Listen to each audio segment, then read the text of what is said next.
સુરતના અંજણા વિસ્તારમાં કરોડો રૂપિયાની જમીન પચાવી પાડનાર ગંભીર આક્ષેપો સામે આવ્યા છે।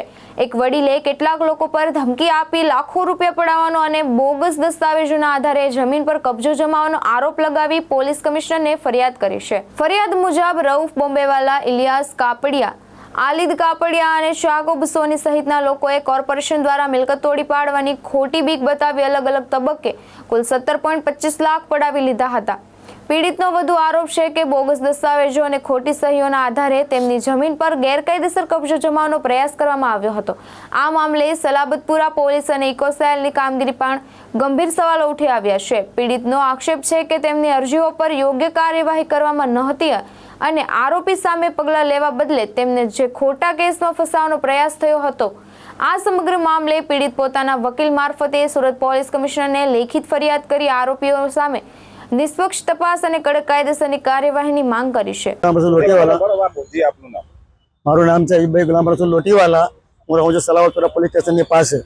અમારી સાથે જે આ કાંડ થયો છે તેના અંદર મુખ્ય ભૂમિકાના અંદર યાકુબ સોની અને ઉમર પીલા એ લોકોએ મળીને બોમ્બેવાલાને વાત કરીને મને બોલાવ્યો। વાત કરીને મને બોલાવીને ઓફિસર બેઠા કે તારી આ મિલકત તૂટી જાય એવું છે કે એને નથી થઈ એટલે તારી મિલકત તૂટી જાય એવું છે। તો હું શું કરવાનું સાહેબ? તો કે તારી પાસે પૈસા હોય તમે આને પટેલ સાહેબને બોલાવીને તારી મિલકત બચાવી લેજો। તો મેં કહ્યું ચાલો કંઈ નહીં।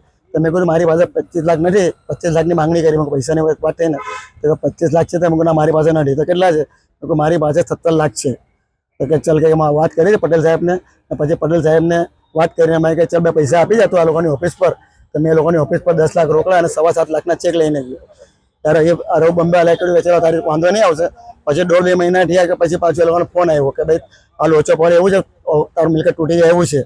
તો કે શું કરવાનું? તો કે તું હવે વેચી નાખ, મારી પાસે સારી પાર્ટી છે। મેં કહ્યું સાહેબ મારી પાસે હમણાં કોઈ પાર્ટી નથી તો હું તારે કરી શકું એમ નથી। અમારે પાર્ટીમાં લગાવી આપે, તને સારી કિંમત બી આપશે અને તારું મિલકત બી બચી જશે।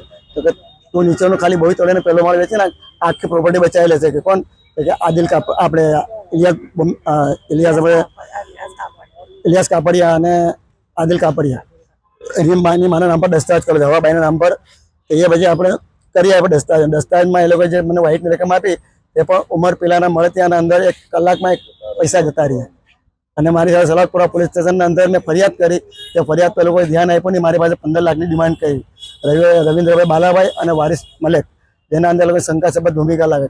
મેં પૈસાની ના પડી કે મારી પાસે નથી, મારી ફરિયાદ તમે દાખલ કેમ નથી કરતા? તો કે કંઈ નહીં અમે તમને જવાબ આપીશું। પછી એ લોકોએ જવાબ આપ્યો નહીં મને। જવાબ આપીને પછી મારી સાથે આદિલ કાપડિયા નામનો પાવર છે એ પાવરના ઉપર એ લોકોની ફરિયાદ લીધી અને ફરિયાદ લઈને મને જ્યુડિશિયલ કસ્ટડી મોકલો 17 દિવસ માટે।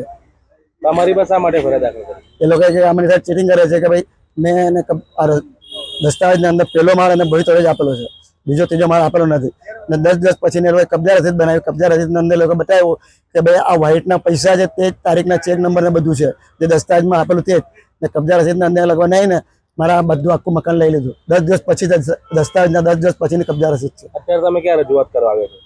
ક્યાં આગળ? Police commissioner. અત્યારે તમે ક્યાં રજૂઆત કરવા આવ્યા છો? અત્યારે અહીંયા પોલીસ કમિશનરમાં આવેલા છે અને મેં એને અરજી પણ આપેલી છે અહીંયા। શું માંગણી છે તમારી? કે ભાઈ અમને ઇન્સાફ આપો। મારી અંદર પૈસા નથી મળ્યા, મને એક પૈસો નથી મળ્યો, મારી આખી પ્રોપર્ટી જતી રહી છે। આ લોકો ફ્રોડ કરીને મારી પ્રોપર્ટી લઈ ગયા છે। એમાં બોમ્બે વાળા પ્રોપર્ટી ફ્રોડમાં લઈ લીધી આ લોકોએ?